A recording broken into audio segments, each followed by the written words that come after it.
them a cook a spice use. What you say I do should be true.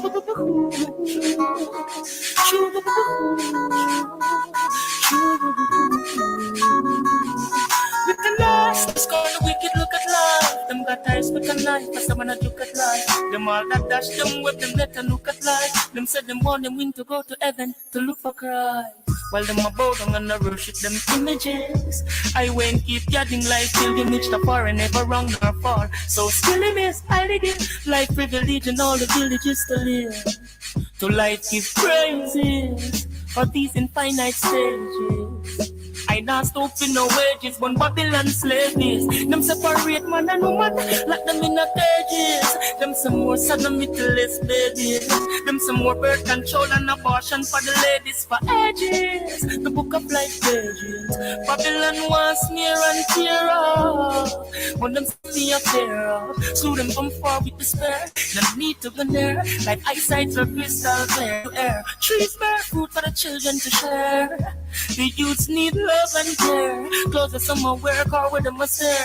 House and money make them eye flare and live in fear. They call us squatters, crop they treat us very rough. Children starving, time so perilous. They greed the pagan got bust through them gluttonous. Craving for more than enough. Not talk about money and religion, make them happy and prosperous. Still I see more problem and that's far for us. From birth the pagan been after us. They got cross the sepulchres and chops for us. Vanity, so many gone straight to that Selassie Mussolini, them get paid to shot them. Still couldn't kill life patriot. Them get defeat, no fear them weapon or them face it chat. Money make them stop them liquor sister and them brother bread all. Chop off them father and them mother make them set them search the sky and said them search Nazareth and said them still can't find Yashwan or Jaja, yeah. The book of life, Babylon one tear up. When them sodomy a tear up. Slew them from far with despair. Them need to go near, like eyesight of crystal clear. Yeah, fruits bear for the children to share. The youths need love and care. Clothes of summer wear, car with them a stare. House and money make them eye flare and live in fear. With the nasty scorn, the wicked look at life. Them got eyes with the knife, a stomach and look at life. Them all a dash, them let them whip them all them hook at life. Said them want them in to go to heaven to look for Christ. While them a bow down and a worship them images.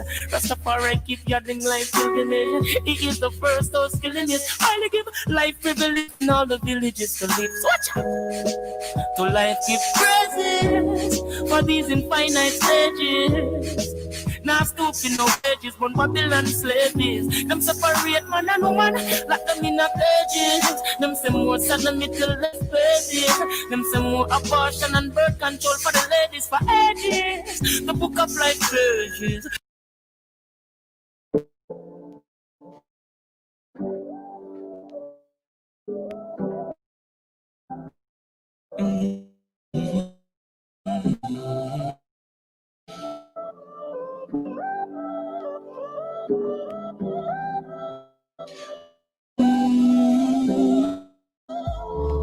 When I look at where I'm from, I know I'm blessed, and I said,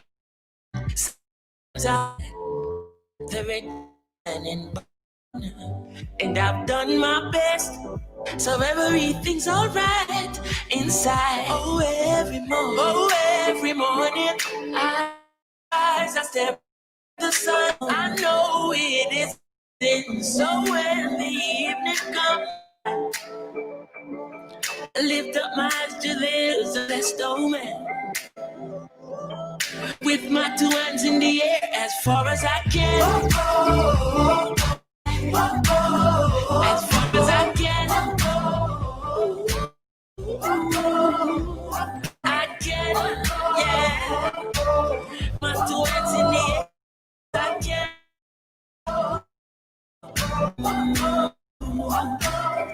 Oh, yeah.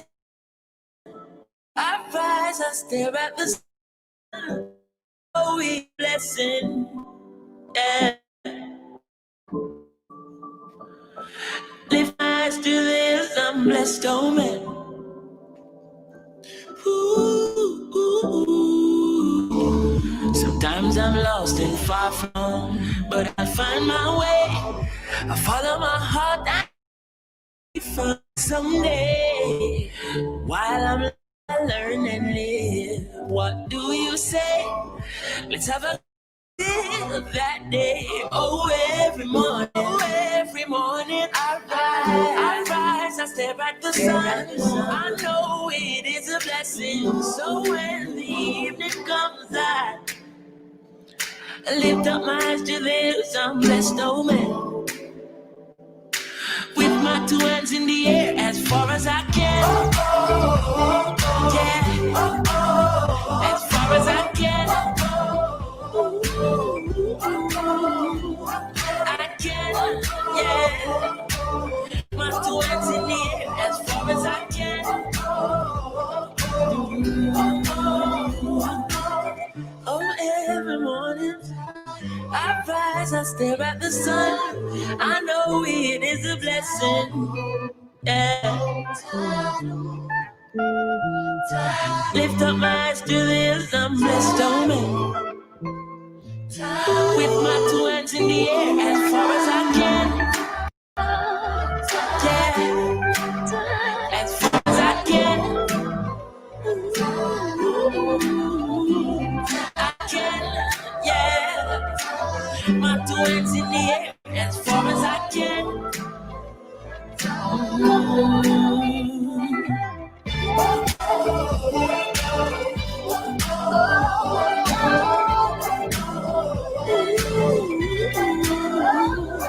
I can, yeah.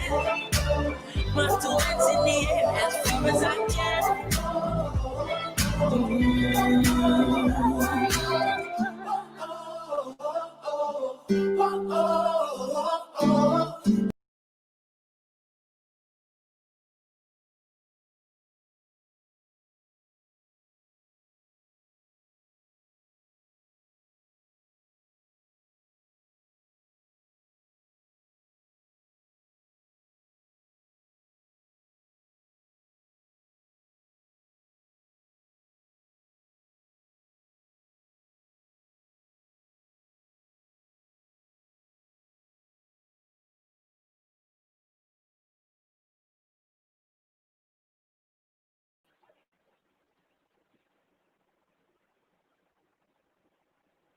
Good night once again to our viewers and welcome to the third installment of Chancellor Hall's Youth Empowerment Conference in commemoration of International Men's Day.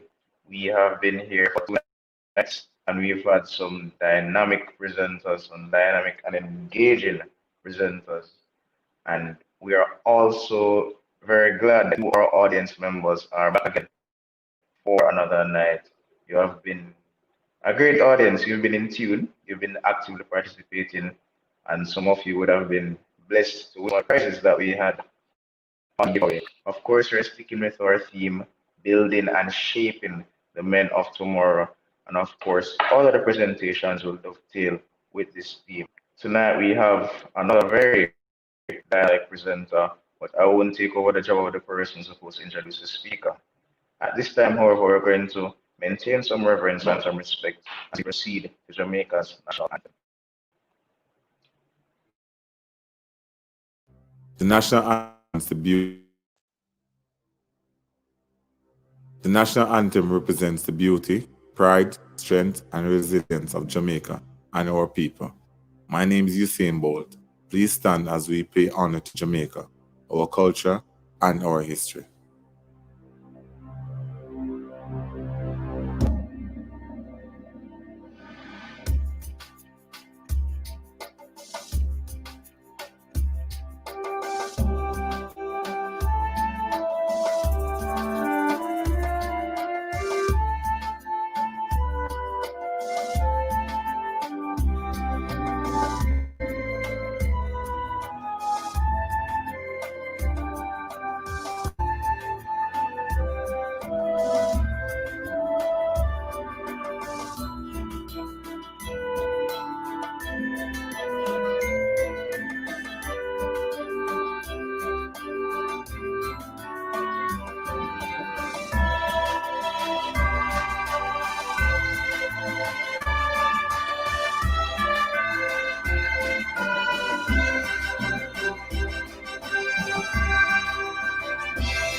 All right, so for those who weren't here before, I'll just repeat for your sake. We're here at the third installment of Chancellor Hall's Youth Employment Conference. And Chancellor Hall remains committed to the development of youth, to the development of young men.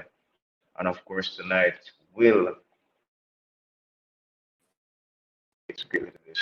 At this time, however, we're going to move on to some prayer. This will be done by our Vice President, Mr. Tavon. So, are you live?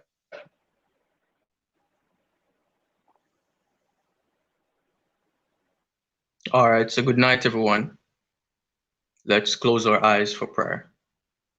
So, most righteous, eternal God and our Father, we want to thank you for nothing that we have done. We're at the third night of our Youth Empowerment Forum. That tonight, God, it will be nothing short of all the excellent speakers that went by the past 2 nights. I pray that you'll remember the speaker, give him the confidence, and give him the right strategies to actually disseminate the information to us so that we can understand. Remember the viewers, because we're all here to actually learn something that will help us in life. Bless us with thanks. Just name.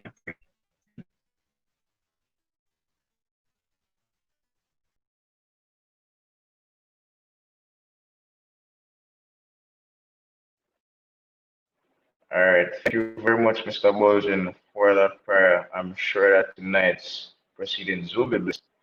As we proceed along our program, though, this initiative, not sure if I said it before, but it is a Chancellor COBS initiative. COBS, of course, stands for Chancellor within Brother Society, and it has been spearheaded by our COBS President and Vice President, Mr. Norris Johnson. So Bruce will be joining us at this moment to give some greetings and some opening remarks as we continue our very jam-packed and active program.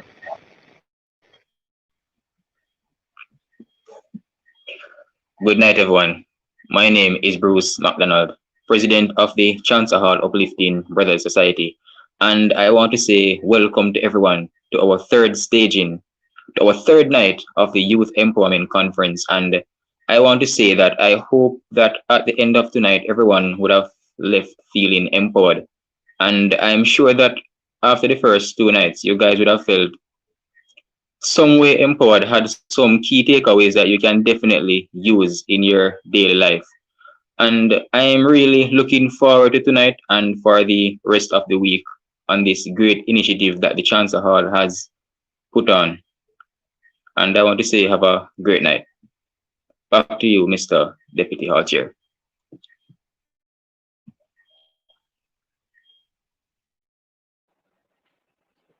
All right, thank you very much, Mr. McDonald. And I was stay tuned for what COBS President and Vice President have in store for the rest of the academic year. This is a very useful platform. It has been made strides over the years. We look forward to COBS going to higher heights as we proceed. Now we're at the moment of truth, you may say. We have reached a portion of our program where we'll be hearing from our presenter, a presenter who I would have alluded to being very dynamic and very engaging, just like Dr. Christopher Tufton and Mr. O'Shane Grant from the 2 previous nights. Now, I talk about our presenter before he is a graduate of Knox College. He's a chancellor, of course, a man of block dynamite man, being very vociferous in the comments based on this little bit of information. He's also, and something that most of us would know, the CEO of Victoria Mutual Group. So he's a person who has quite a large status and standing in our nation, and of course, we're very blessed here tonight to be presenting with us. Another thing to note, he has always been committed to development of Chancellor Hall, to giving the Chancellor and cheering Chancellor Hall, and of course, tonight will be no different. Join me and help me make welcome CEO of the Victoria Mutual Group and Chancellor, Mr. Courtney Campbell.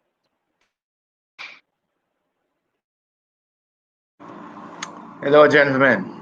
Lions all, good night to you. Really good to be with you. I'm hoping you can hear me clearly. But again, Chancellor stands brave and tall, conquering Lions Hall. So really good to connect with the young Lions again. You know, as you've heard, I have a long Chancellor career. I came to Chancellor from Knox College, where I did high school. And my Chancellor years were 1981 to 1984. So long before, you know, all of you were even thought of, right?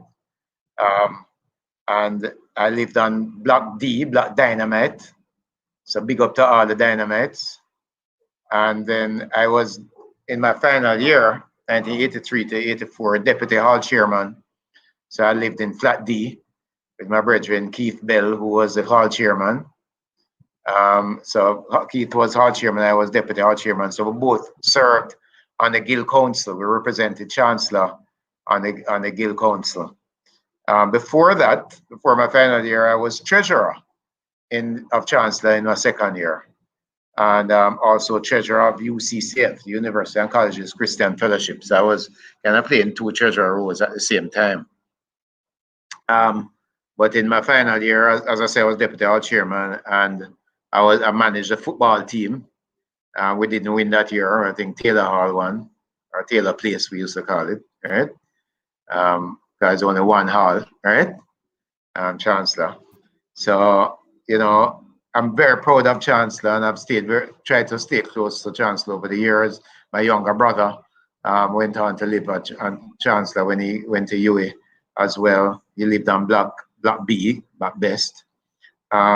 And then many years later, you know, I did pretty well in my career, and the man's found it necessary or worthy to award me with an Outstanding Lion Award. I received that a few years ago. So I'm very proud of my connections with Chancellor. Since I left UA, I joined NCB on the graduate training program in 1985. In fact, I worked for 3 months in the bursary of the University of the West Indies. And then I got a job with NCB. I stayed at NCB for 23 years, and I rose up through the ranks. Got lots of quick promotions. I did a special banking program called the Associate of Chartered Institute of Bankers, offered by the Institute in London. And then after that, I did an MBA in finance, jointly awarded by the University of Wales and Manchester Business School. In fact, I did well in that. I got a distinction. I was a valedictorian, you know, for the Caribbean graduates, for the Caribbean graduate ceremony. And so that career with NCB was very successful. I eventually became the head of retail banking there, the largest division in NCB, and with all the branches, all the cards business, and you know, SME business, and most of the people obviously reported to me. So I was head of retail banking from 2001 to 2008. When I left, I got an offer to join Grace Kennedy as the head of the banking and investments division, and I stayed there for 8 years. And in fact, I got a quick promotion there, moving from banking and investments to the broader financial group. So I ended up being in charge of the entire financial division of Grace Kennedy, in which I then had businesses in 14 Caribbean territories. So I was traveling a lot, you know, Barbados, Trinidad, Turks, St. Lucia, Guyana. You know, we had business all over the region, and of course we had to go to the UK sometimes, and Canada and the States on business. So lots of traveling, but you know, good success there. And then in 2000 15, I was headhunted by Victoria Mutual and I started with them. It was a difficult decision to leave Grace, but I started with Victoria Mutual in April 2016. It was hard to leave Grace. I was a director of Grace Kennedy Group, not only head of the Financial Services Division, but I was a director of the group and really got solid grounding there because it's a proud Jamaican institution established in 1922. So good news though is that the Victoria Mutual move has worked out well. I'm president and CEO of that group, a business that started in Jamaica in 1878. So on November 14, just last week, Saturday, we became 142 years old. And so it's a real privilege to lead such an iconic brand of such longevity. And, you know, it's a real privilege to, as I said, to be leading Victoria Mutual through a transformation because we're transforming the business to modernize it and to make it relevant to people like you, right? And so we look forward to all of you joining VM, you know, in the years ahead if you're not already with us, right? So that's where I am. I'm married. I've been married now for 33 years because I got married in September 1987. So 3 years after I left campus, right? Got married to a C Colite, Pauline, right? So we met through the UCCF group. We're in brother and sister cell groups, and I'm from Chancellor, she from Sequel. That's how we met, and you know, 3 years after we left campus, we got married, and we have two sons, Adrian and Dominic, and both of them are now, you know, adults. So we thank God for what has happened in our lives. So really, what I wanted to share with you this evening is about, you know, just how we cope in this time, in this world of, yeah man, same one, Gravedigger. That was my name, right? And because, you know why they call me Gravedigger? Because I was, my parents and my family lived in Green Acres, which was near Dovecot, right? So when I introduced myself to the seniors, I say, where you come from? Where you live? Dovecot. And so they gave me the name Gravedigger, right? We're not going to go into the reason for the name, right? But then when my brother came on campus years later, his corpse they gave him because I'm Gravedigger, so he had to be corpse, right? So anyway, that's a Chancellor Hall life for you. But you know, lots of good long-standing friends. I'm still in contact with them. My brethren Keith Bell, who is down in Black River running a business, and my other brethren Handbrake, Andrew Collins. He's at Grace Kane, you know, and lots of friends who, you know, we made contact in Chancellor Hall days 30 odd years ago. We're still very much in touch. So, you know, I want to encourage you guys to stay in touch, right, with each other. And now, in fact, the technology is so much easier that you should find it easier to just be in touch with each other, you know, godfather to each other's children and that type of thing, right? So here's what we want to talk about: how you prepare yourself for success in today's world with so much change going on, and success both in terms of career, but also in terms of your financial management. Is that what we want to talk about? Right? You can let me know, right? So I recognize that there are a lot of changes we have been seeing in the world since you even left high school, right? Because or even since you entered high school, because 4 years ago, who would have imagined that someone like Donald Trump would have been elected as a US president, and that any US president would operate in a way that he does with the daily tweets and the public threats to people that he disagrees with, and, you know, just the shameless lies. The man lie without, you know, any excuse, right? But you have had other political changes outside of Donald Trump. You have had things like Brexit in the UK that and most people wouldn't have thought would be possible. And then you have a lot of social media. The proliferation of social media has been a big issue as well, right? Because we know stay in contact. You guys too young to use Facebook, but the older people use Facebook. We have Instagram and LinkedIn and Twitter and Snapchat and so on. So technology has given us so many options, right? We don't even talk to each other face to face anymore, right? So the thing about it is that the technology is changing every profession and business. It's changing banking, change in insurance, and all those are being disrupted by the fintechs that are now offering banking and insurance services. Those of you who are in medicine, it is changing medicine as well, because you have some new medical technology now that is playing a major role in sustaining health and saving lives. Biotechnology, pharmaceuticals. I mean, it's impressive that, you know, just 9 months, or, you know, or let's say 10, 11 months after COVID broke out in the West, that we now have 2 vaccines, right?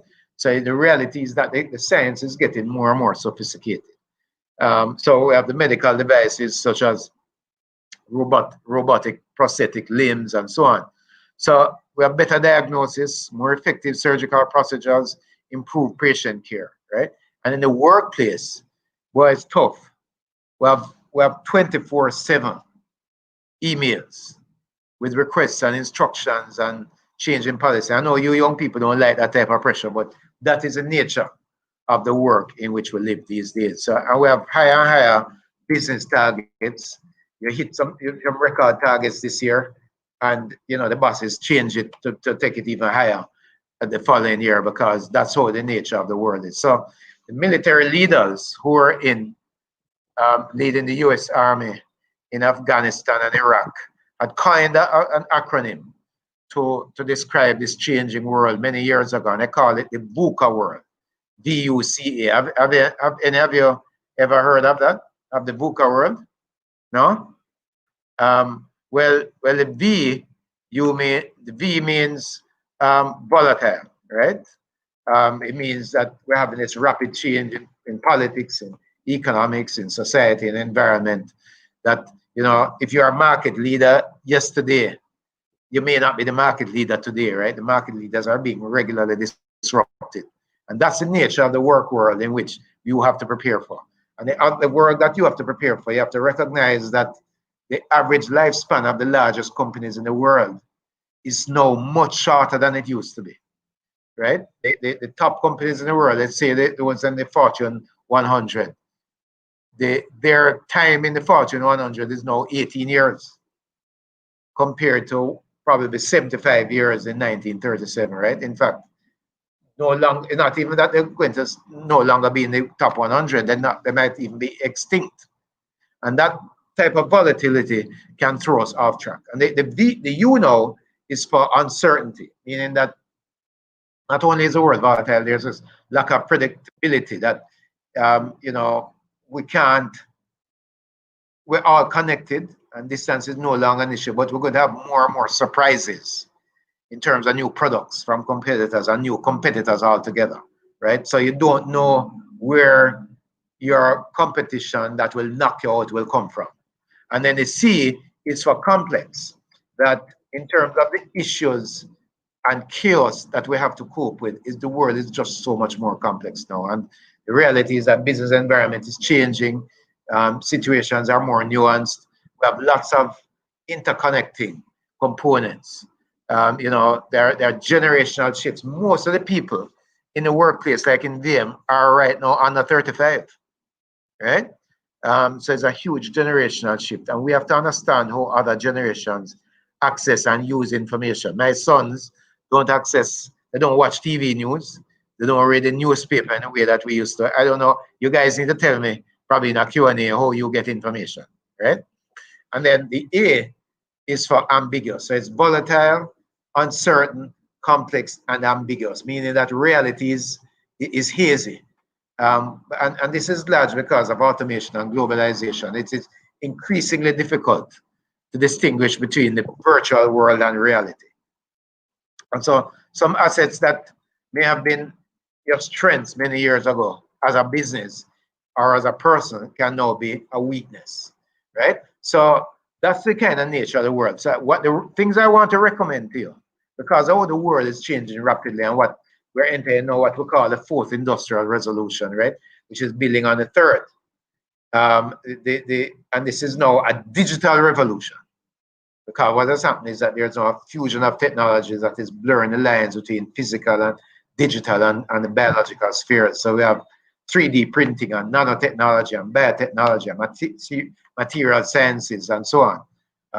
So what you have now is that you have the robotics and the self-driving cars and the artificial intelligence and virtual assistants. A lot of things are now possible that we never even dreamt about, even 4 years ago, right? So the question for us is how you cope with that.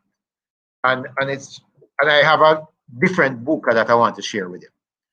So the experts, when you read about it, they share 12 critical competencies, but I'm going to just cover 4 of them, right? And I'm going to call them my VUCA from a Chancellor Lions, right? The Chancellor Mans. And the first one is the V, is vision and values. You have to have a vision for your life. And it is both an anchor and a moral compass that drives everyday attitudes, your everyday decisions, your everyday actions. And I would say that a compelling vision is an important prerequisite for any individual, any hall, any school, any community, or any nation to succeed. So, but the issue about the vision is that if the vision is not driven by a larger purpose, it can't move anyone. And so the question for you is, those of you who are listening to me tonight, is what is your vision for your life? And how is that vision driven by a purpose? And I would say the purpose should be something that reflects a positive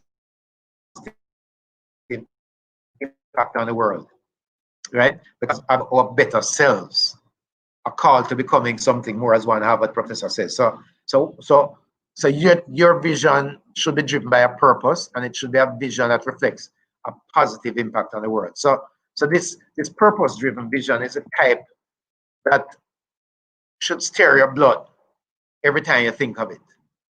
It is the mark that you really want to leave on the world, right? One writer say you must make no little plans, for they have no magic to stir men's blood. So this vision thing is important. And this is my favorite quote about vision. I'm going to share it with you. Let me read it. It says, vision is essential for survival. It is spawned by faith, sustained by hope, sparked by imagination, and strengthened by enthusiasm. Vision, it is greater than sight. It is deeper than a dream. It is broader than an idea. Vision encompasses vast vistas outside the realm of the predictable, the safe, the expected. No wonder we perish without it. That's from Chuck Swindoll. So once you have clarified your vision, gentlemen, you must be resolute in keeping focus and not moving away from your mission. Now, the issue though is that values must guide all your actions. Every time you make a decision, even if you're still in school, whether you're still in school or you have graduated, every time you make a decision, you're showing your hidden values. You're showing what you stand for. And so it is important to clarify your values. It is clear that, sometimes people haven't spent the time to clarify their values. And for me, going through my work life, I would say there are certain values that I've tried to stick to. And the first one is hard work, right? And there's a scripture verse that goes with that says, you work as, whatever you do your work as unto the Lord rather than unto men. So I believe in hard work. I believe that I don't come to the table needing any godfather, anybody to sponsor me, that my work must speak for itself, right? And that's what you want, which regardless of what profession you're in, you have to put in the work and you have to continue sharpening your saw so you can work smarter and smarter and smarter as you go along. That's the first one, the belief in the hard work. The second thing is humility, because we're not any better than anybody else. We get some certain opportunities and we need to be grateful for those opportunities and thank God for them. But we need to be people who believe in justice, in treating each other justly, and in treating each other kindly, and walking humbly with our God. So that's Micah 6 verse 8. What is required of you? To do justice, to love mercy, and to walk humbly with your God. And then, so I believe in hard work and humility. And then the last one is you just believe in honoring God or in consecration. There is a scripture verse, from Romans 12 that says, offer your bodies as a living sacrifice, holy and pleasing to God. This is your true and proper worship. Do not conform to the world. Do not conform to the world, but be transformed by the renewing of your mind. So I believe in that. And so basically that is how I've tried to operate over the years. The hard work, the humility, and just that consecration that said, boy, I'm here not for myself, but I'm here to try to honor God in everything. So that is what I would recommend to you. Not you might want to choose some other values, but identify your values and recognize that every time you make a decision, you're showing your values. And so when you have developed a vision, you have to keep moving towards your goals, right?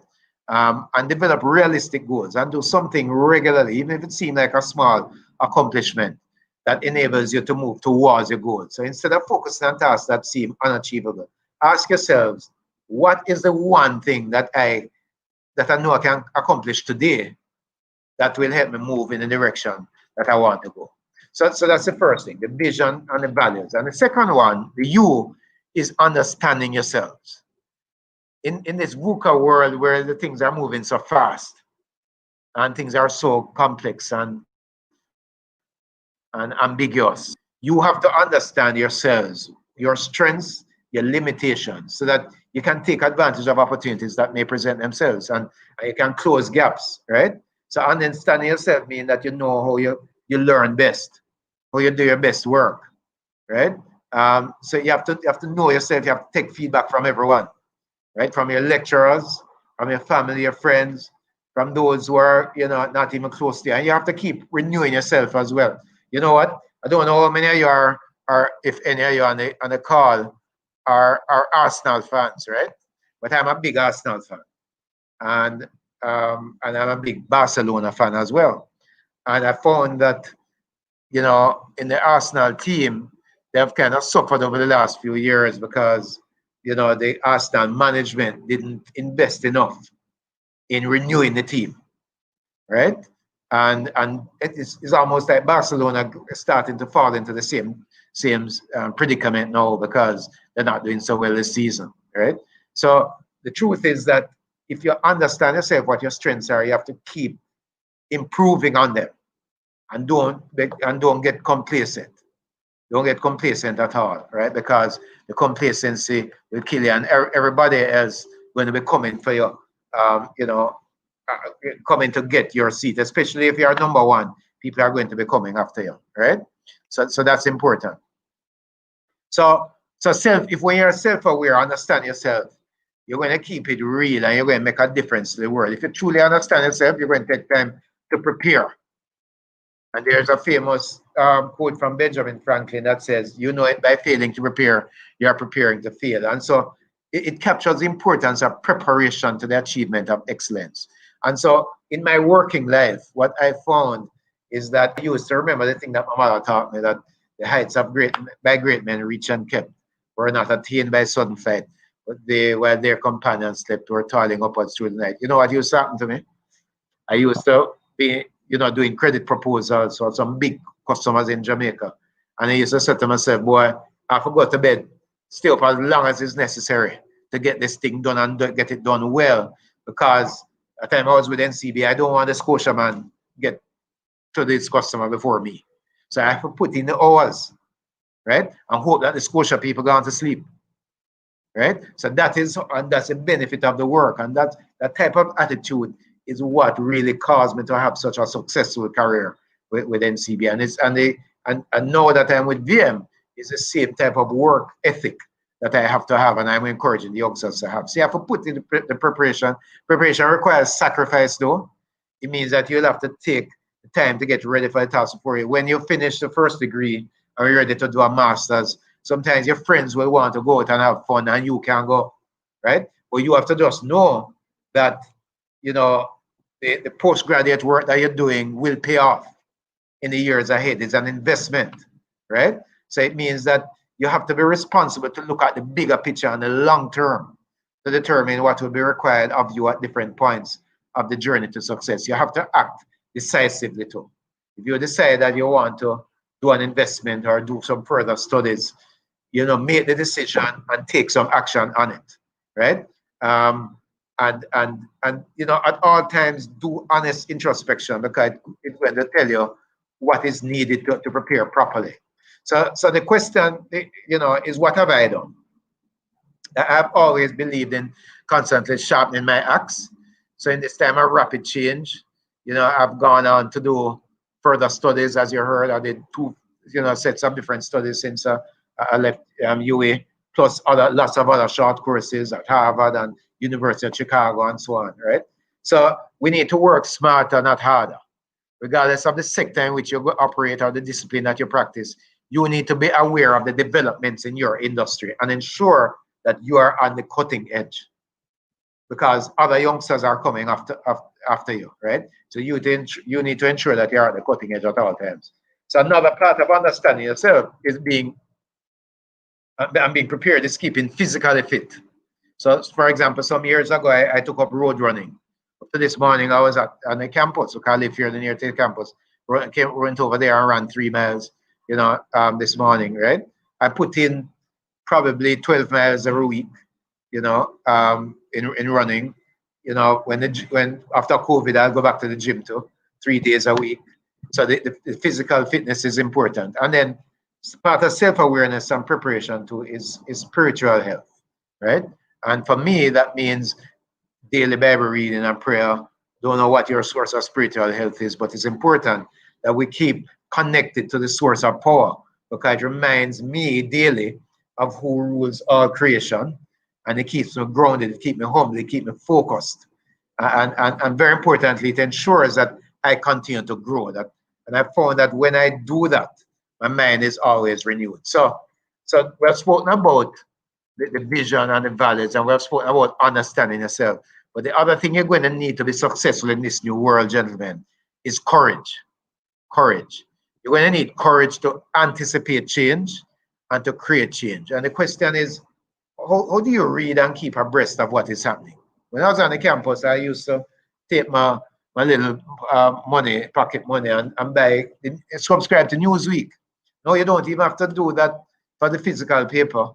You know, physical magazine. You have the net, the worldwide net, so you can do all kind of browsing, all kind of periodicals you can subscribe to, right? And they land on your phone every day. That's how you can keep abreast of what is happening across the world. But it is best in this world for us to accept that change and disruption are inevitable. And this will lead us to not only seek to find positive outcomes from change, but to use change and disruption to your advantage. And so if you're going to have leadership responsibilities, you need to constantly ask yourselves, how can I use my strategic foresight to create change before external change forces us to react? Because you can be the one to create and lead change. You also need to remember that to involve all your stakeholders in the change process. So remember that one aspect of coping with change is remaining optimistic. So when things start to batter you, you have to remember to say, boy, I want to see this crisis not as an insurmountable problem, because you and I can't change the fact that highly stressful events happen, but we can change how we interpret and respond to those events. So, you know, the thing about it, when the going gets tough, the tough get going. So it can even be as simple as a failing grade in a class, right? You have a choice. You can get despondent, or you can remain optimistic to say, boy, I'm down, but I'm not out. I'm going to pick myself up. I'm going to try again. And so, you know, there's a German philosopher, Friedrich Nietzsche, who said, that which does not kill us makes us stronger. I want to tell you the story, Mans, that, you know, right through my school life, I was fairly successful in my studies and so on, through Knox and even through UA. And in my final year, I got 2 supplemental exams, right? And I was blown, knocked down. But you know what? I used the summer and I prepared properly for them.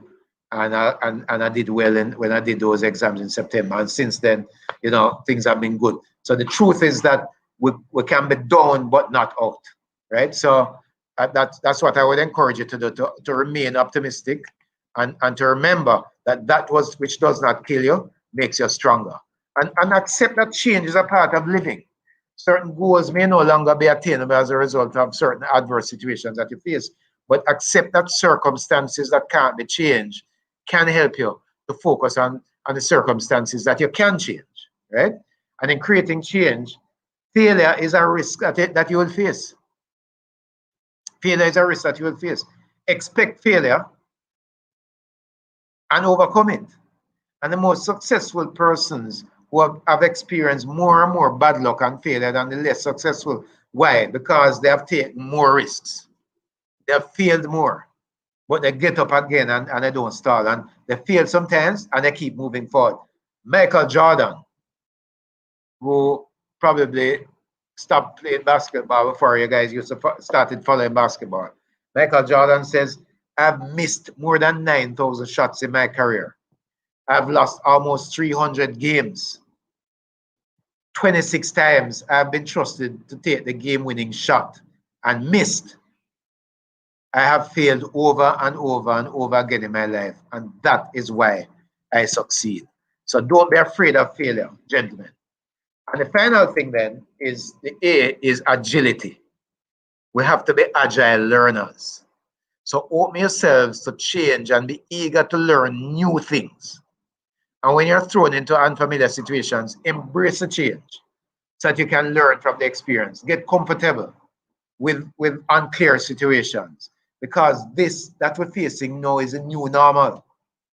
And remain determined to succeed in spite of the uncertainty. So even as you embrace the new technology of today, and we also need to be comfortable using alternative methods, because this way we execute regardless of the tools that are available to us.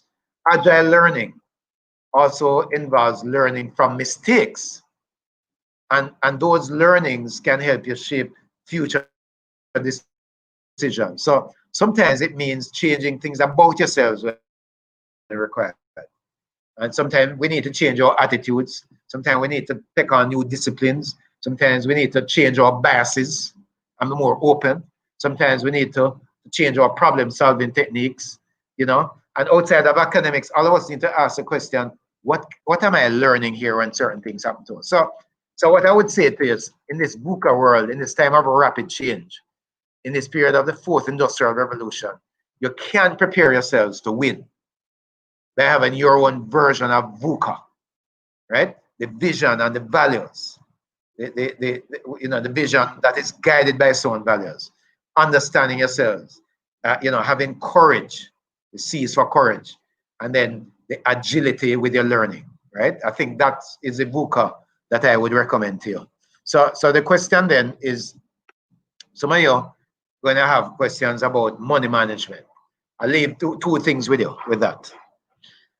The two best asset classes for people who have done well with money management or with wealth management: real estate and stocks or equities. So what you want to do as students is to think about, after you have graduated or start to work, how you can build your little portfolio of equities, because the younger you start to buy equities, the better it is. And also the earliest possible time that you can own your little piece of the rock. If it's even a studio apartment, the earliest possible time when you can own your little piece of the rock. So I got married at 24, and by 1989, that was when I was about 26, I was moving into my own house that I had bought a lot and built, right? So it is possible for you as well. It's even easier nowadays than it was in my time in the 80s, right? So those are the two things I recommend to you.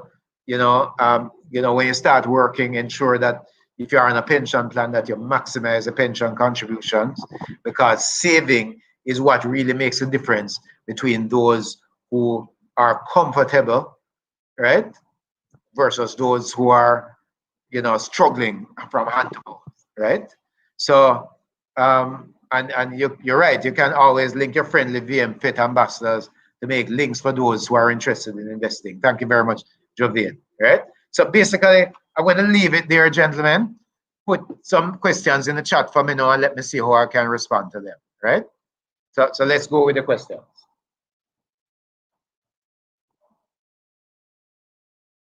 Let's go with the questions. Not seeing any as yet.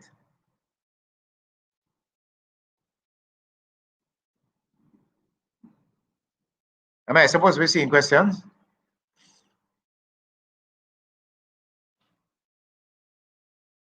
What would you say is one of your biggest career failures and how did you recover? Great one. So not really a career failure per se, because I've had a really good career successes, but there was a big challenge that I had.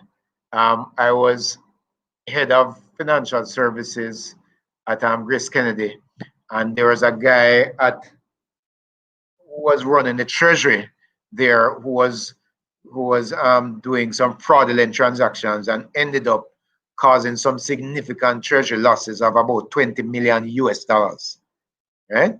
And that could have put the institution, First Global, in lots of problems. So it was 2009. Could have put the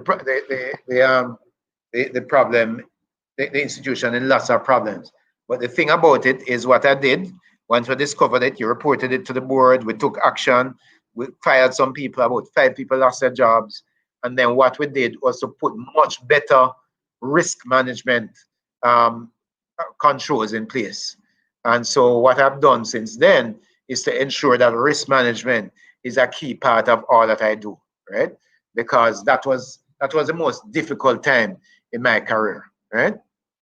Now, Kenra Newell says, how would you advise young men to be properly aligned for the change in the economic environment, the higher unemployment rates and the displacement of jobs due to technology?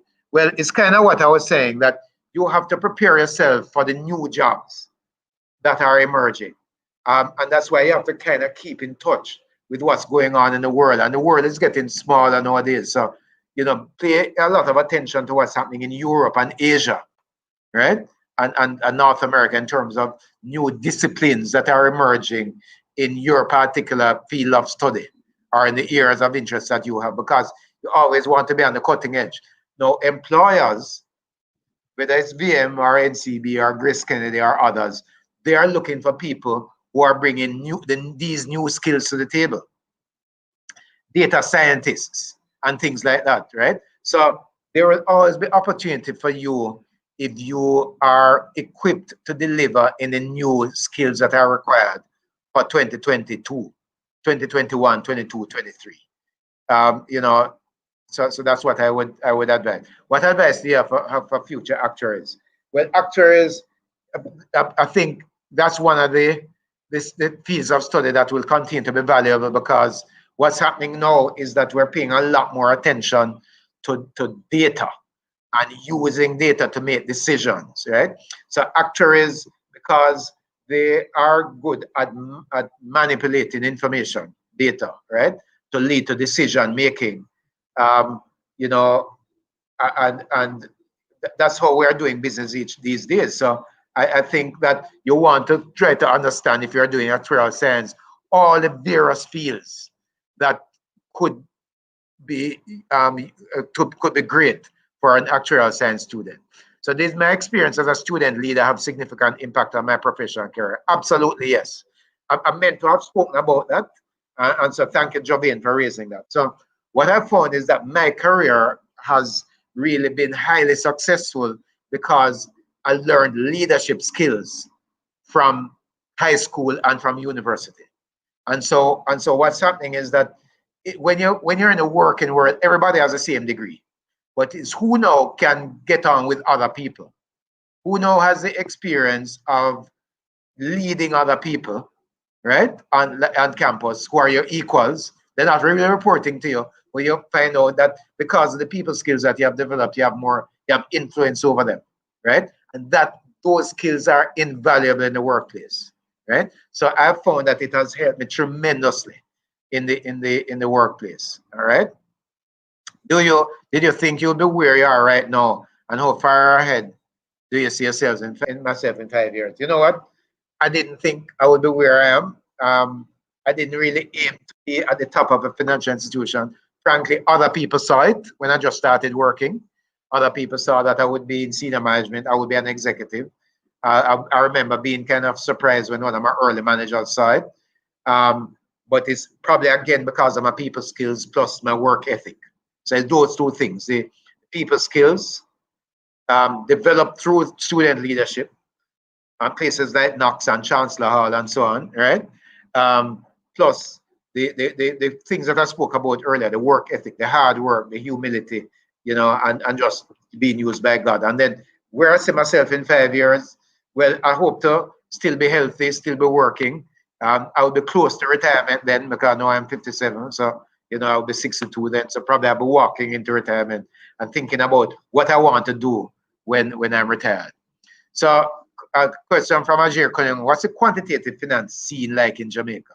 I think it's bright and getting brighter and brighter, because what's happening with it is that we need more and more analysts to help us in corporate finance, in insurance, right? In quantitative research, in data science.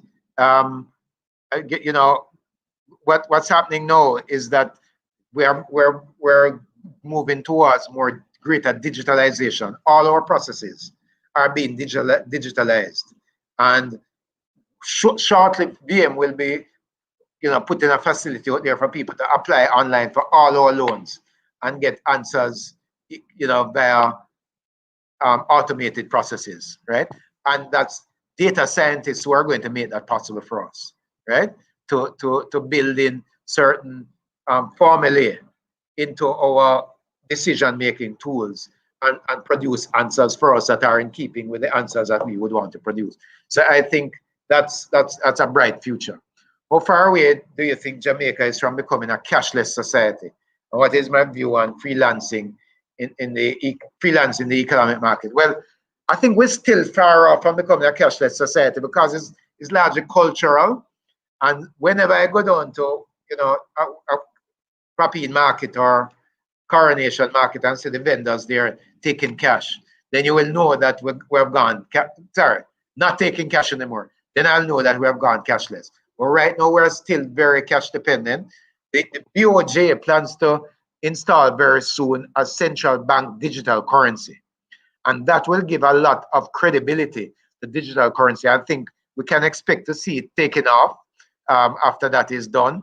But I don't know that it will be dominant, in the next 2 or 3 years. But, probably 10 years from now, that's how we will do business, right? What is my view on the freelancing economy? Well, I think more and more of us are going to do that. Many of us have heard about FX, foreign exchange, and seen social media influences speak highly of it and its impact. Does it warrant the hype? Frankly, I would say no. I think it doesn't warrant the hype. A lot of people can kind of spend the time on it and hype on it, but frankly, if it were as easy as that and as profitable as it why would Toyota be making cars, right?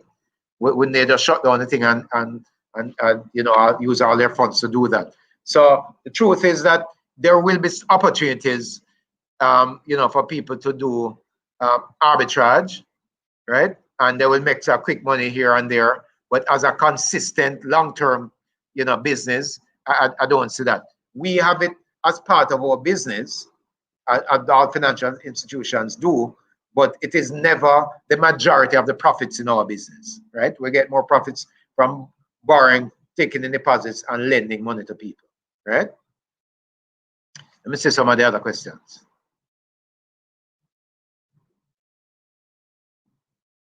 Any other questions? But those are some really good questions, right?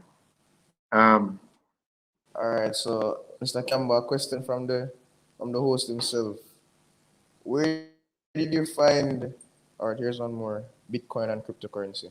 What are my views on Bitcoin and crypto? Well, again, it's a means of exchange, right? And they probably are here to stay. Cryptocurrency, I think, will take off as the central banks across the world issue their own digital currency, right? But that now will be as secure as the notes and coins that are issued by the central bank. And so what will happen is that you'll be able to buy the central bank digital currency in the way that you kind of go to the bank and withdraw cash, right? And you can then use that as a means of exchange. So, you know, the whole Jamaica will have confidence in that currency. And so the BOJ is working very hard on it now. And I expect that it will be a success whenever it is launched. All right? Yeah, so you're saying, Stephen?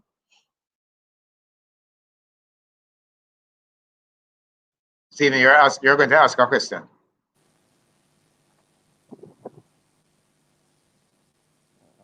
Right, great. Right, so my question was in regards to the two different versions of VUCA that we heard about Yeah. tonight, creation behind them. How did you conceptualize, VUCA? And have you seen them being promulgated, being reflected out in the wider society? Have I seen them what? I didn't hear the question. I didn't hear the question. Right, so in regards to VUCA, the Uh-huh. negative and the positive spin-offs of VUCA. Yeah. And the question is, how did you conceptualize it? And if you're seeing reflections of it in the wider world today? Definitely. So yeah. So I mean, so the VUCA that I didn't conceptualize the first one, right? That was done by the U.S. Army generals who were operating in Afghanistan and Iraq during the Gulf War, and they just noticed that, hold on, we can't fight the war in the way that we have typically used to fight wars, because they said, boy, this thing is something that we have never seen before. How these people, Islamists and so on, ready to sacrifice and operate in these networks that is not from a central command, but they're all kind of taking decisions very quickly and in an agile way. So they noticed that situation in Afghanistan and Iraq with Al Qaeda and the others, and said, you know what, this is the way to describe this, that this world is now much more volatile than we understand. It's now much more uncertain, it's more complex, and more ambiguous than we're accustomed to. So that was conceptualized by them. I came up with the kind of personal response now to say that, all right, I'm going to fight this VUCA world with our own personal VUCA, to say, boy, we can't fight the volatility and the uncertainty with having the sure, steady foundation of your own values, so that you can make decisions. Although the place looks hazy, you can make clear decisions in a clear way. And by understanding yourself, knowing where you're strong, right? And also having the courage to take tough decisions and to respond and to step out, right? Because we can be successful in this world, but it needs some courage. And to also, I think, find a way to ensure that at all times we are people who are learning in new agile ways. So that's why I felt that the best thing to do is to respond in a positive way to what could be perceived as negative. Yeah. What do you believe that there are more creative ways for a student loan to make profits apart from high interest rates? Well, they can try to lend more if they have the cash to more people. Probably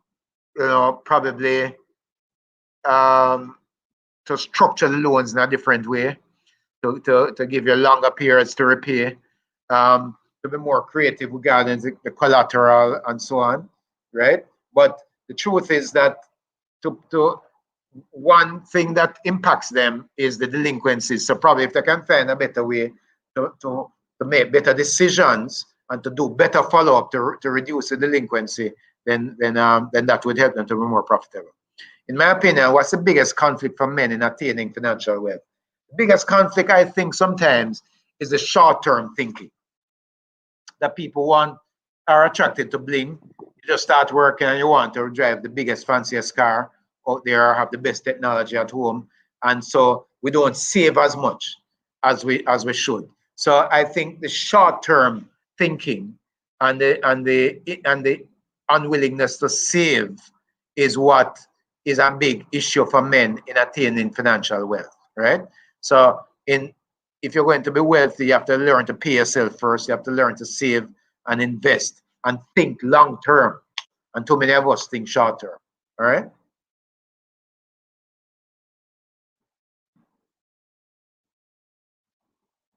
Other questions?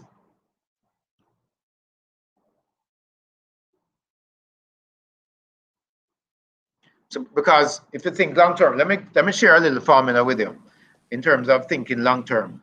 So let's take stocks, right? So there's a little formula that has been shared many years ago that subtract your age from 100, and the remainder is what is a percentage of your portfolio that you should have invested in equities.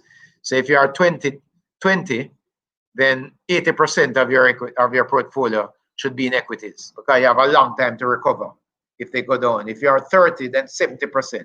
If you are 40, then 60% should be in equities and those kind of more risky investments. So that because you have more time. But if you are 60, then it should only be 40%, because you don't have as much opportunity to recover if things start to fall off. I'm hoping that kind of makes more sense, makes some sense for you. So there are investment opportunities. If you want to invest, you can invest directly in equities or directly in real estate, but you can also invest in small quantities through what is called unit trust in Jamaica. So we have equity unit trusts that starts at $10,000 Jamaican. And you can just put that $10,000 in your, buy that each month, and you'll be amazed how quickly you have, $200,000, because what you have purchased has appreciated, right? And that's an easy way for you to buy equities, because you may not know which stocks to buy. Well, the experts are there, so they will make those decisions for you. What you're buying is into a portfolio of equities when you do it that way. And you can also buy the property unit trust. It may cost a little more to start with that one, probably 50,000 or 100,000 to start with that. But again, you're getting the yields that the institutions receive from having commercial property invested. So you don't have to actually buy property to be in property directly to be investing in property. You can buy the property unit trust or the real estate unit trust, or you can buy the equity unit trust, and you can buy Jamaican or US, right? So those are some little tips I would give to you, and that enables you to start small, right? Yeah.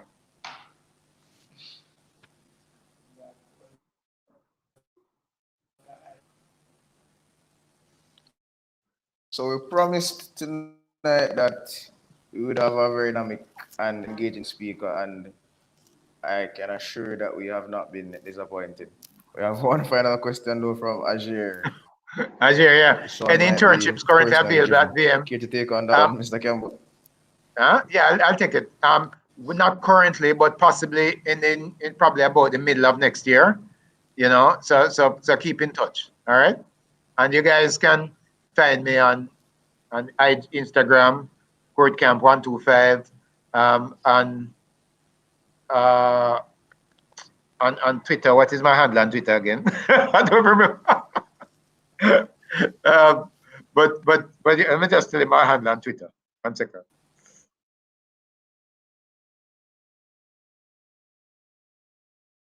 Court O. Campbell. I'm on Twitter.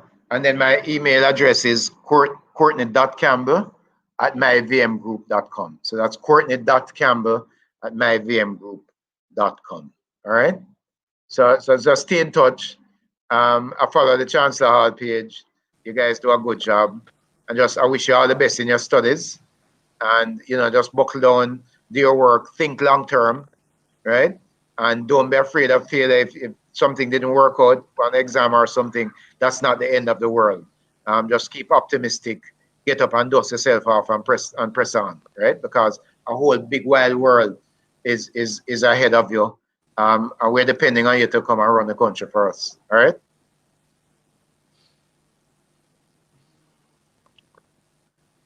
All right, Stephen. So we So truly have thanks very much. been blessed tonight by this very stirring presentation.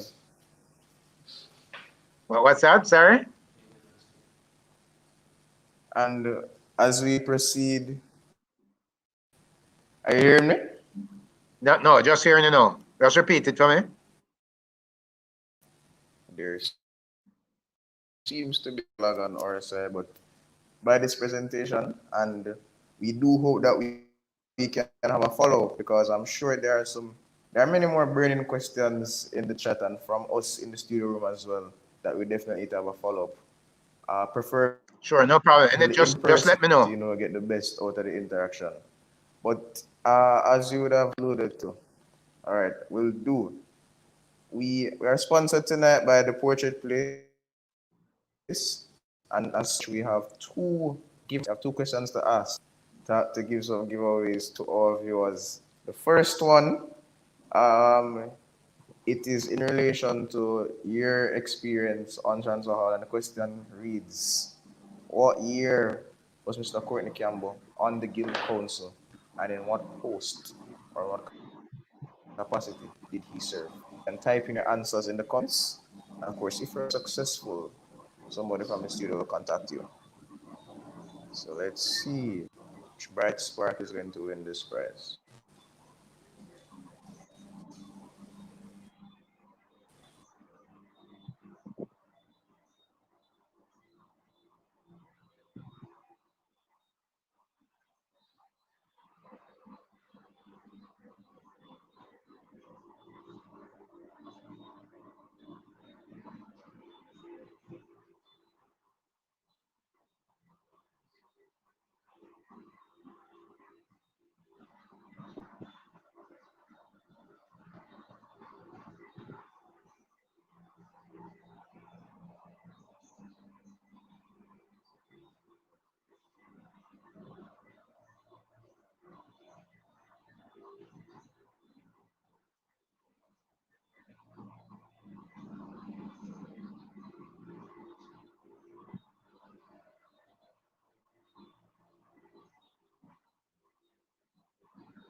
All right, we have an answer here on screen, Mr. Campbell. I want to double check with you to ensure Yeah, man. Good shot. that it is accurate. Good shot.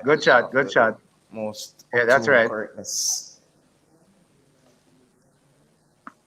All right, so Mr. Omari Brown will be in touch with you with the first prize. Second question now is in relation to VUCA. And you would have heard VUCA a myriad of times tonight. And we just want to hear from you what VUCA stands for. There are two forms of VUCA.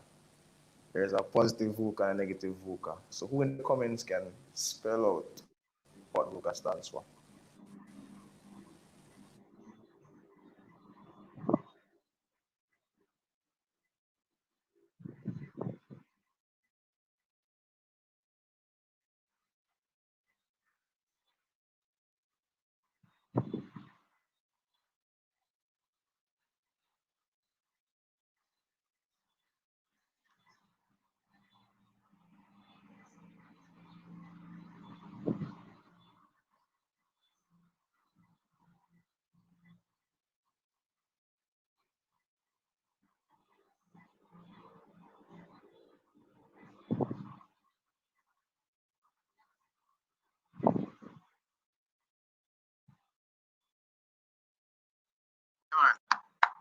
Good job. Understanding yourself, right? Courage and agility. Good job. And remember the values. There's two V's really. Right, so Vision and values. one Right? half of VUCA there. Huh? That's it. Yeah, that's a positive half. Chip in with the other form of VUCA. Right. Yep.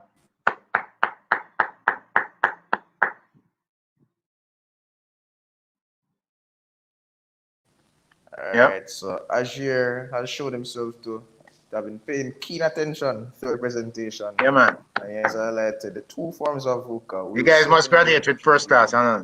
Mr. Cunningham. Better than me. For your prize. All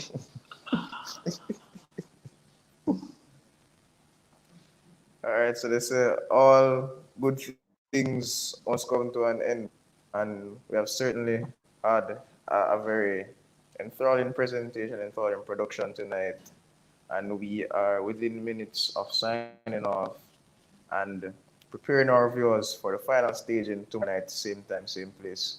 We just like to extend our gratitude once again to you, Mr. Campbell, for sharing with us tonight, taking the time out of your schedule, and we are sure that we were supremely blessed. And as we stated before, we'll certainly be in touch with you re-follow-ups. Thank you very much. It was a great pleasure to be with you. Long live the Lions. To our viewers, we have